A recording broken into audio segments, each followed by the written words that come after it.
করতে হবে।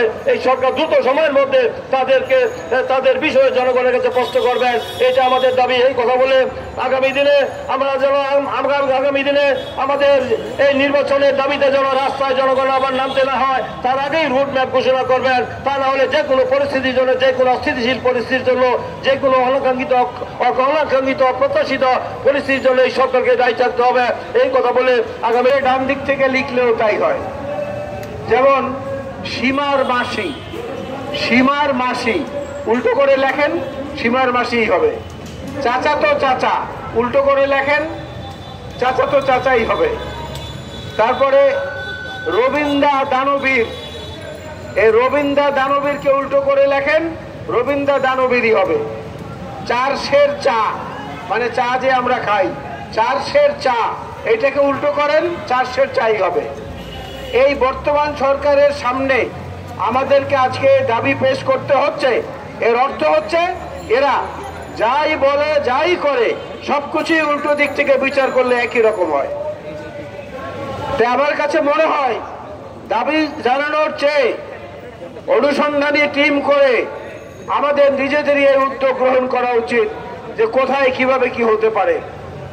নির্যাতিত নিপীড়িত যে সমস্ত বঞ্চিত কর্মকর্তারা আইন শৃঙ্খলা বাহিনীর দীর্ঘ 15 বছর ধরে যন্ত্রণায় ছিলেন, এখন কিছুটা ভালো অবস্থায় আছেন, তারা আমাদেরকে এই কাজে সহায়তা করেন।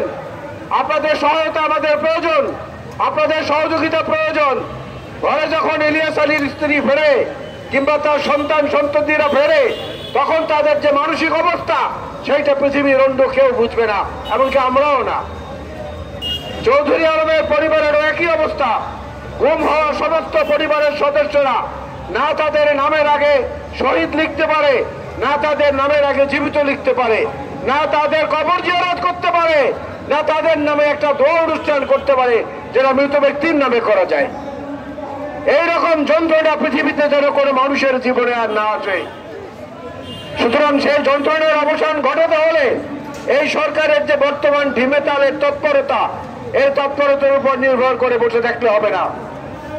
গণতান্ত্রিক পরিষদকে বলবো, আপনারা আরো বড় আকারের বড় মাপের কর্মসূচির আয়োজন করেন, সেইখানে মানবাধিকার সংস্থার নেতৃবৃন্দকে দাওয়াত করেন।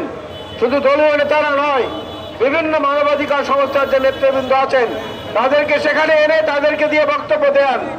এই সরকারের উপরে প্রচন্ড চাপ সৃষ্টি করা ছাড়া, নিজেদের রুটিন মাফিক কাজ করা ছাড়া আর কোনো কিছু তারা করতে পারবে না। বর্তমান প্রশাসনের উপর দুটো জিনিস ভর করেছে খুব বেশি করে। একটা হচ্ছে ঠিক অফিস টাইমের মধ্যে কোন রকম অফিসটা করে বাড়িতে চলে যাওয়া। আর একটা জিনিস হচ্ছে কোনো ফাইল যদি সামনে আসে, সে ফাইলটাকে বিলম্ব করে করে করে করে কোন রকম নিজে ওইখান থেকে সরে গিয়ে আরেকজনের ঘাড়ে চাপিয়ে দেওয়া। এই প্রবণতার কারণে সবকিছু কিন্তু স্থবির হয়ে রয়েছে।